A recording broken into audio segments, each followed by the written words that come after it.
Gio Halalon, bagong leader ng Northport Batang Pier.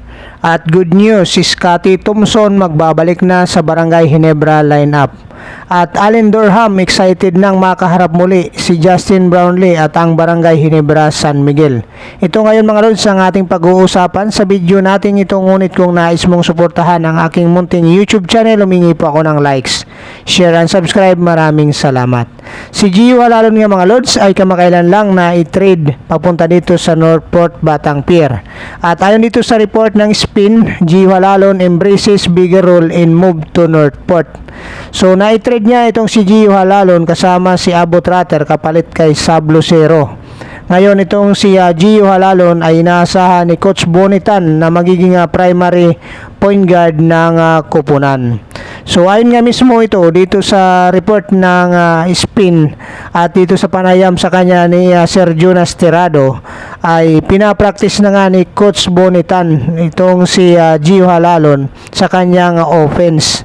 Kung matatandaan natin dito sa Magnolia Chicken Templados ay third stringer guard na nga itong si Gio Halalon mga lods. Kasama nito si Mark Baroka at Paul Lee. So dito sa Northport Batang Pier mga lods, siya yung magiging primary point guard ni Coach Bonitan. Kaya parang napaganda pa siguro mga lods ang pagkakatrade nitong si Gio Halalon papunta dito sa Northport Batang Pier. At tinanong din siya dito ni Jonas Tirado at ng iba pang mga reporter kung ano yung naging saloobin niya nang mailipat siya dito sa Northport Batang Pier. Ayon nga sa kanya ay nakapag-move on na nga siya bilang isang professional basketball player nga mga lods.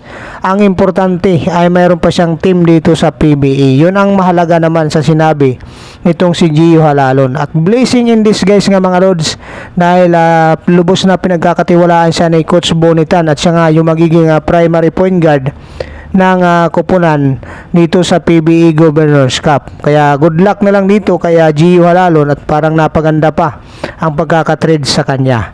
Puntahan naman natin mga lods ng pangalawang PBA update. Ayon pa rin sa Spin, Scotty set to attend Ginebra practice as his back starts to heal. Ayon mismo dito kay Coach Tim Con na magandang development nga ito mga lods dahil makakabalik na muli itong si Scotty Thompson para dito sa Barangay Ginebra San Miguel ngayong paparating na PBA Governors Cup. Ngunit inamin din ni Coach Tim Con na hindi niya mamadaliin itong kanyang star player na si Scotty Thompson at gusto niya maging 100% muna ito mga lods bago niya ito isalang. So ngayon ang kagandahan dito ayon dito kay Coach Tim Con ay mapapaaga yung pagbalik nitong si Scotty Thompson sa Kupunan. So pero hindi makakapaglaro mo ito sa umpisa o early sa Governors Cup ayon dito kay Coach Tim Con. So alalayan pa nila, titingnan pa nila itong development ng kanyang back injury. Kung matatanda natin mga lods, kaya nga hindi ito napasama sa Gilas Pilipinas o hindi nakapaglaro sa Gilas Pilipinas sa FIBA Olympic Qualifying Tournaments dahil sa kanyang back injury na natamo nga mga lods. Kaya ngayon magandang development ito para sa Barangay Ginebra San Miguel at sa Gilas Pilipinas at sa mga fans nitong si Scotty Thompson. So ito yung magandang balita ngayon na itong si Scotty Thompson ay mapapaaga nga ang pagbabalik nito sa Barangay Ginebra San Miguel. So anyway, good luck na lang dito kay Scotty Thompson. Sana nga mapaaga yung paggaling nitong kanyang back injury na natamo kalaban pang nakaraang PBA Philippine Cup.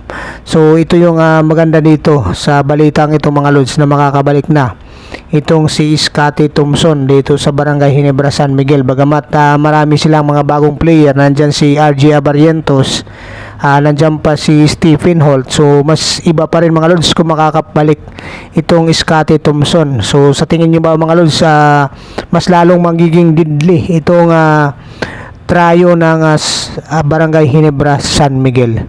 So ngayon mga lods, puntahan naman natin itong report pa rin ng Spin. According dito, Durham on Meralco success news, Rise meeting Ginebra again. So ngayon mga lods, excited na nga itong si Allen Durham dahil maganda nga ang tinakbo ng Meralco Bolts na napanood nga niya ang pagkuha ng kauna-unahang kampyonato ng Meralco Bolts sa pangunguna nga nitong si Chris Newsome, na sinasabi nga niya the rising of Chris Newsome, na naging finals MVP pa nga ito mga lods. Sa mailap na panahon nga ay nakuha na nga ng Meralco Bolts yung kampyonato. Kaya ito, excited din siyang makaharap muli itong kanyang rival import na si Justin Brownlee. Dahil ayon nga sa kanya mga lods, nasasabik na rin siya makabawi dito kay Justin Brownlee at saka sa Barangay Ginebra San Miguel. Dahil matatanda natin mga lods, 4 na bisis na silang nagharap sa PBE Governors Cup Finals. Ngunit ni isa ay hindi nga nakakuha ng panalo o ng kampyonato itong Meralco Bolts ni Allen Durham. At siya mismo yung import dito mga lods. Nanalo pa nga siya ng best import dito. Kaya ito yung nakaka-excite sa sinabi nitong si Allen Durham na muli silang maghaharap ni Justin Brownlee at ng Barangay Ginebra San Miguel. Kung matatandaan natin mga lods, way back 2016 PBE Governors Cup, tinalo ng Barangay Ginebra San Miguel ang Meralco Bolts via 4-2 sa series na yon. 2017 naman PBE Governors Cup Finals pa rin, tinalo pa rin ng Barangay Ginebra San Miguel 4-3 ang naging series nila dito mga lods. At 2019 PBE Governors Cup Finals pa rin, itong si Allen Durham at saka itong si Justin Brownlee pa rin mga lods ang magkaharap. Tinalo muli ng Ginebra itong Meralco sa 4-1 sa series nila. At itong huli, itong 2021 PBE Governors Cup Finals pa rin mga lods. So Allen Durham pa rin versus nitong si Justin Brownlee, tinalo muli ng Barangay Ginebra San Miguel itong kupunan ni Allen Durham sa series 4-2. Kaya ganun na lang mga lods kagigil nitong si Allen Durham na makabalik nga dito sa PBE at sinasabi nga niya excited na nga siyang makaharap muli si Justin Brownlee at ang Barangay Ginebra San Miguel. So dito siya nakapokus mga lods, wala siyang ibang binabanggit na ibang kupunan dito sa PBE na malakas. Yung binabanggit niya dito, itong rivalry nila ng Barangay Ginebra San Miguel.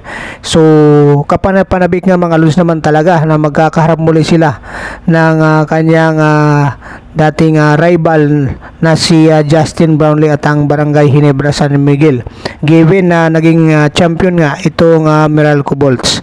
So anyway, maraming salamat mga lods. Shoutout pala para kay Kat Aquino, Leo Freginal, Ireneo Salangsang at Geraldine C, Rodel Dison, at shoutout din Rini Borja Dineros, shoutout din Noel Ed, at shoutout din William Lim, Idol Maria Martis Hinon, shoutout din sa iyo.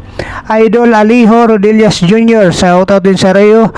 Isin Arsina, shoutout sa iyo lods. Buddy Jolet, salamat, shoutout sa iyo. Happy 5811, salamat din, shoutout.